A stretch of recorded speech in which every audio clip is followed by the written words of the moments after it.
রংপুর সদর উপজেলার চন্দনপাট উচ্চ বিদ্যালয়ের প্রধান শিক্ষকের বিরুদ্ধে নানা অনিয়ম, দুর্নীতি, স্বেচ্ছাচারিতার অভিযোগ এনে 17 দিন ধরে সাধারণ শিক্ষার্থীরা বিক্ষোভ করে। আমার নাম মুসাম্মদ ফাতেমা আক্তার। আমরা স্যারকে বলছি 8 দফা দাবি মেনে নেওয়ার জন্য। স্যার 8 দফা দাবি না আমরা আবল তাবল বুঝ দিয়ে রেখেছে। এখন ওই 8 দফা দাবি উনি ভালো মতো হিসাব দিতে পারছে না। ওনাকে বলতেছে যে আপনি পদত্যাগ করেন, কিন্তু উনি পদত্যাগ করবে না। উনি বলতেছে আমি মরে গেলেও পদত্যাগ করবো না। হিসাব দিতে পারছে না তো পদত্যাগ করবে না। তো 10-15 দিন থেকে আন্দোলনটা চলতেছে। আজকে তার ডেট দিছিল। আমরা ইউনো স্যারের অফিসে গেছিলাম। উনি বলে 1 সপ্তাহ পর রবিবার আমি ডেট দিয়ে দিছি। ওই দিনে আমি হেড স্যার এবং অন্যান্য লোকদেরকে নিয়ে আমি আসবো, মানে মিটিং বসাবো আর কি। তোমাদের গ্রামের যারা গার্জিয়ান আছে, তোমরা সেই শিক্ষার্থীরা সবাই মিলে এখানে বসবো। বসার পর আমরা বসলাম। বসার পর দেখতেছি পরিস্থিতি ঠিক থাকতেছে না। স্যার এগুলো কথা উল্টাউল্টি করতেছে, আবার ফির দেখেন গার্জিয়ানেরা আবার উল্টাউল্টি কথা বলতেছে। সেই কারণে কথাগুলো কি ভালো হইতেছে না। স্যার এগুলো হিসাব দিতেছে, তার মাঝে ভুল। আবার ফির গার্জিয়ানরা একটা হিসাব দিতেছে, তার মাঝেও ভুল। এখন আমরা চাইতেছি সঠিক উত্তর হয়। এখন ছাত্র সঠিক দিতে পারতেছে না। গাছের হিসাব দিতে ভালো করে দিতে পারতেছে না। পুকুরের লিস্ট ভালো করে দিতে পারতেছে না। যে বিল্ডিংটা ইয়া করলো তারও লিস্ট ভালো করে দিতে পারতেছে না।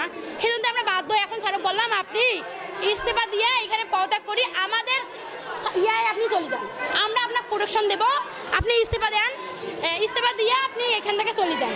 এখানে অনেক লোক আসছে, ওনার কেরা লোক অনেকগুলো আসছে, আমি তো নাম বলতে পারবো না। আবার না আমরা মানে আর কি দরজাটা খুলতে চাচ্ছিলাম, আমরা বলতেছি 2-3 গার্জেনকে ঢুকতে দেই। দিদি ঢুকে দেওয়ার পর যদি সাথে সিগনেচার করে, স্টুডেন্টের কথা যদি না মানে, তা আমরা 2-3 গার্জেনকে ঢুকাই। তারপর ওই যে ওইখানে 2-3টা ছেলে আছে যে দেখেন দাঁড়ায় হয়েছে, মানে এই যে আমি নাম জানি না, তো এই যে ওই দিক ঘুরান নাম দিতে পারি। সারের প্রশ্ন নিয়ে আসছে। তা আমি বলি তা ভাইয়া শোনো, এখানে মারামারি ডাঙ্গানি করার জন্য আমরা আসি নাই, আমরা আসছি একটা সমাধান টানতে। সমাধান যদি হইতেছে না, তা আমরা ইস্তফার পত্র নিয়ে আসছি। এখানে স্যার সিগনেচার করিয়ে আমাদের প্রোটেকশনে 7 জন চলে যায় এখান থেকে। এখন স্যার আমাদের 20 দিন সময় চাইতেছে। 20 দিনে কি এটা কি সমাধান করা? 20 দিনে ঠান্ডা হয়ে যাবে, এলাকা পুরো ঠান্ডা করে দিবে। আবার এই দিকের লোক আছে, আমরা আজকেই চাইতেছি সবাই করে, আমরা আজকেই চাইতেছি শাসন পদত্যাগ ইস্তফা দেয়। 5 মিনিটের মধ্যে শাসন ইস্তফা দেয়, না হলে কোন অফিস যাওয়া লাগে, অফিসে গেছিলাম, অফিসের কাজ হইতেছে। এমনকি ইউনো স্যার পর্যন্ত আসে নাই। আমাদের দেখতে এমন ভাবে বুঝাইছে আমাদের ইউনো স্যার, বলছে তোমরা ঠান্ডা মাথায় ভাবো, আমরা এখানে আসবো, তোমাদের বুঝাবো, স্যার হিসাব দিবে। এইভাবে ইউনো স্যার আমাদের বুঝাইছে। তা আমরা পড়ছি, দেখছি হ্যাঁ স্যার আমরা আজকে স্কুলে আসবো, ক্লাস করবো। 1 সপ্তাহ ক্লাসও করছি। স্যার ইউনো স্যার বলছে তোমরা, আমাকে ক্লাস বর্জন করছিলাম। ইউনো স্যার বলে তোমরা ক্লাস আবার রানিং করো, আমি 1 সপ্তাহের মধ্যে ঢুকবো। তা সেজন্য আমরা ক্লাস রানিং করছিলাম 1 সপ্তাহ। আজকে রবিবার, আজকে ডেট ছিল। ইউনো স্যার আসে নাই। উনি দেখে এরকম পরিস্থিতি, হেড স্যার উনাকেও টাকা খিলাইছে। আমি বলি আমার মতে উনি যখন আমার গালি দেন না, আমার কোনো ক্ষতি করেন, আমার দেখার বিষয় না। আমার নাম মোসাম্মদ মিয়া, আমি 10ম শ্রেণীতে পড়ি। আমরা সই চাই, ওনার পদত্যাগ চাই। চাই কি চাই? আমরা হেড স্যারের পদত্যাগ চাই। আমাদের হেড স্যারের নাম মোহাম্মদ রফিকুল ইসলাম। আমরা চাই তার জন্য পদত্যাগ হয়। তিনি এখানে বিভ্রান্ত সৃষ্টি করার জন্য তার লোককে সেট করে দিচ্ছে। তারা সে ফোনে বলতেছে তোমরা কি আসো এখানে বাইরে। তারা যে এখানে আপনারা দেখতে পারবেন, সে অনেক লোককে নিয়ে এসছে যাতে আমাদেরকে এগুলো থেকে বিভ্রান্ত করতে পারে। আমরা চাই হেড স্যারের জন্য পদত্যাগ হয়। আমরা হেড স্যার পদত্যাগ চাই। চন্দনপাট উচ্চ বিদ্যালয়ের প্রধান শিক্ষকের বিরুদ্ধে অভিযোগ আনার পরে সদর উপজেলার মাধ্যমিক শিক্ষা অফিসার ও একাডেমিক সুপারভাইজার ঘটনাস্থল তদন্ত করতে গেলে শিক্ষার্থীদের তোপের মুখে পড়েন এবং প্রধান শিক্ষককে তারা ক্লাসরুমে বন্ধ করে পদত্যাগ ফর্মে স্বাক্ষর দিতে বাধ্য করে। আন্দোলনের মুখে উপজেলা শিক্ষা অফিসার পালাতে গিয়ে মাথা ফেটে যায়।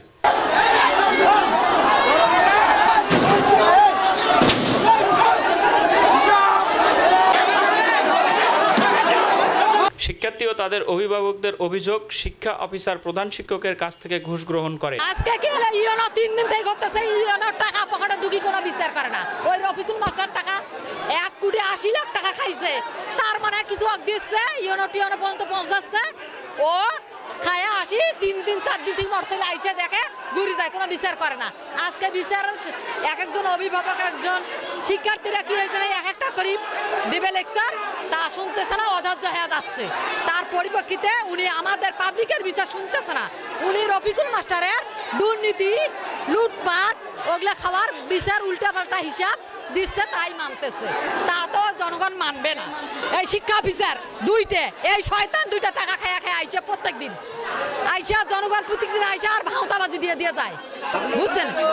এই রফিকুল মাস্টার দুর্নীতি করে টিচারগুলোকে ঢুকেছে, টিচাররা ঠিকভাবে শিক্ষা উপস্থাপনায় বাচ্চাদের শিক্ষা যে কিভাবে দেবে তাও দিতে পারে না।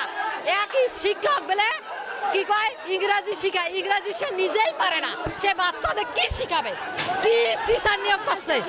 এই পর্যন্ত আসলে হেডমাস্টার থেকে রুমের ভেতর হেডমাস্টার অনিয়ম করছে, তারা ছাত্ররা এখন ওনার রিজেন চাইতেছে, শুধু রিজেন চাইতেছে, ওনার পদত্যাগ করুক এটুকু।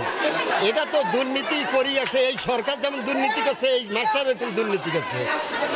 এর বড় উপরদর কর্মকর্তার ইশারায় এ পাওয়ার দেখাচ্ছে, পুলিশের হুমকি দিয়েছে, গ্রামের লোকজন পুলিশ নিয়ে এসে হয়রানি করাইছে। এই জন্য হেডমাস্টারের উপর সমস্ত গ্রামবাসী খেপা, এনার পদত্যাগ চায় এবং যা অর্থটত্ত মারি নিয়েছে এখানে জরিমানা ওটা তারা ফেরত চাইতেছে এবং তার পদত্যাগ অবশ্যই চায় এবং সমস্ত ছাত্রবৃন্দ তার পদত্যাগ চায়। শিক্ষা অফিসের মাধ্যমিক জেলা শিক্ষা অফিসের কথা কয়া কিছু খাই টাকা খাওয়া পকেটে ঢুকাওছে বাকি অফিস আইছেন সবাই বলবে। এখানে যে প্রতিষ্ঠান নিয়ে আলোচনা চলতেছে, এই আলোচনা সাপেক্ষে মনে কারো ভুল বুঝে দিয়ে বুঝতে পারছে, ভুল বুঝে বুঝুর কারণে এই ধাক্কা ধাক্কি মারামারি চলতেছে, তারপরে বাদ থেকে মনে করতে ঢেলাঢেলিও চলতেছে। এইভাবে তো গণ্ডগোলটা সৃষ্টি হবে। এখন এখানে শিক্ষা অফিসাররা বসছে, তারপরে মনে করতে হেডমাস্টাররা বসছে, অন্যান্য শিক্ষকরাও আছে। আলোচনার মতো সব কিছু হবে, কিন্তু আলোচনা ছাড়া কি কোনো কিছু করা সম্ভব? সেটা তো সম্ভব নয়। কিন্তু আমরা সবাই চাচ্ছি একটা গণ্ডগোল সৃষ্টি হোক, এইটাই। এটা কিছু কিছু সত্য আছে, কিছু কিছু মিথ্যে আছে, কিছু কিছু সত্য আছে, কিছু কিছু মিথ্যে আছে। এখানে প্রতিষ্ঠান চালাইতে গেলে খরচ বড় যা কিছু এরা ম্যানেজিং কমিটির বডির ওপরে সব কিছু হয়। এখন আওয়ামী লীগ ক্ষমতায় ছিল, আওয়ামী লীগ যেটা অর্ডার করছে সেটাই করছে, তাই সেই অনুযায়ী চলছে হেডমাস্টার, তার বাইরে চলতে পারে না। তো তার বাইরে চলে তার খেসারত দিতে হবে। যার কারণে উপজেলা শিক্ষা অফিসার আবু সাইদ চন্দনপাট উচ্চ বিদ্যালয়ে কয়েকদিন ধরে আসা যাওয়া করলেও সঠিক কোনো ফলাফল না দেওয়ায় ফুলে ফেপে উঠেছে শিক্ষার্থী ও এলাকাবাসীরা।